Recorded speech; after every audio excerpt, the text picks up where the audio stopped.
Subscribe कीजिए बीना के अवधि गीत चैनल को और बेल आइकन को दबाइए हमारी वीडियो सबसे पहले देखने के लिए।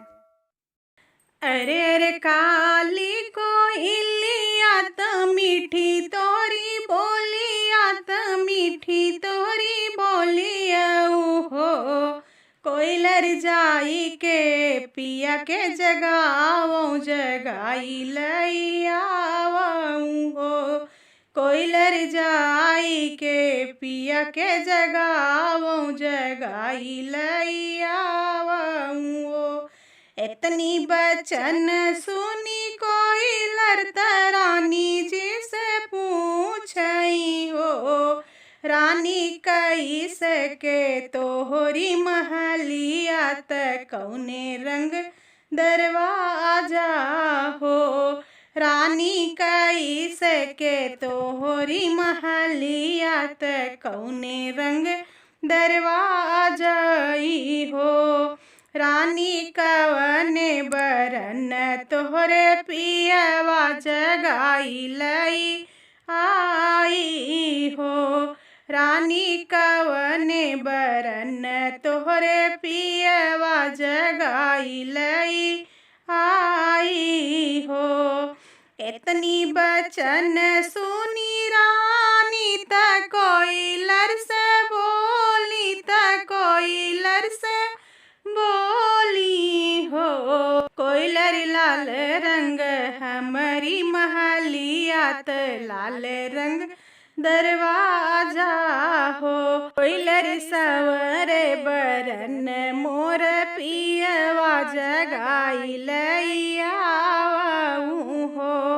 कोयलर सवरे बरन मोर पियवा जगाई लइयावऊ हो। पेड़वा से उड़ी है कोयलरी राजा लगे गई हो।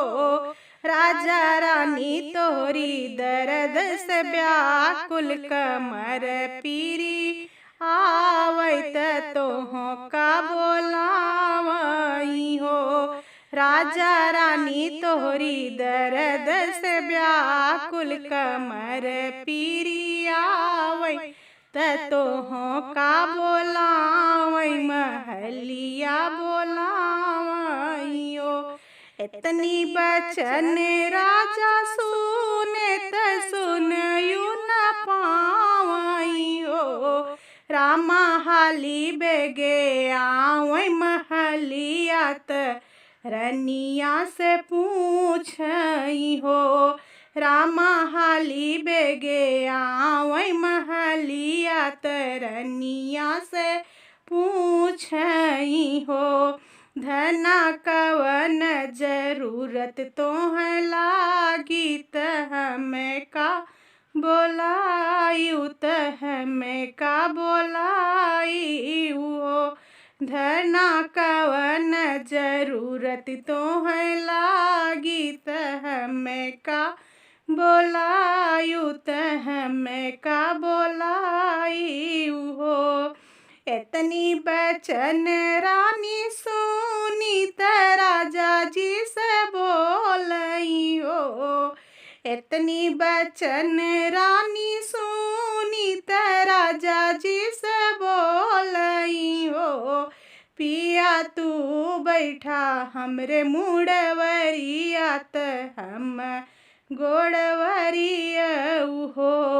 राजा तू बैठा हमरे मुड़वरिया त हम गोड़वरिया पे हो।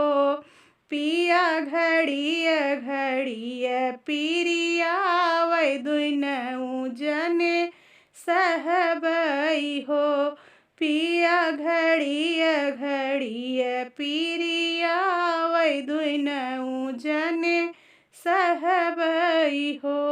इतनी बचन सुने पियवा त धना के समझावई हो।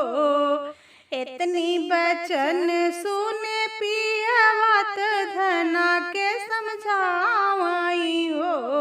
धना आजुज होते छान छपर त लोगवा जुटवत्यों त लोगवा बोलवते धना तोहरी दर्द हरि लेते बद बेदन नाई सहती हो। धना तोहरी दर्द हरि लेते बेदन नाई सहती हो। ब्रह्मा जी के बान्हल गठरिया जबई ब्रह्मा खोलिए तबई तब खुली हई हो।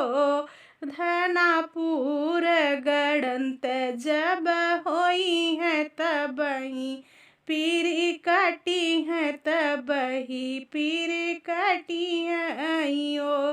धनापुर गड़ंत जब होई है तबई पीर कटी है तबई पीर मिटी है हो। एक पीर आवे दूसर पीर और तीसर पीर हो।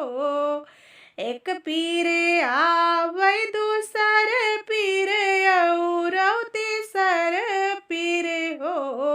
रामा बीतत बीतत सब पीर ललना जन्म लिए ओ।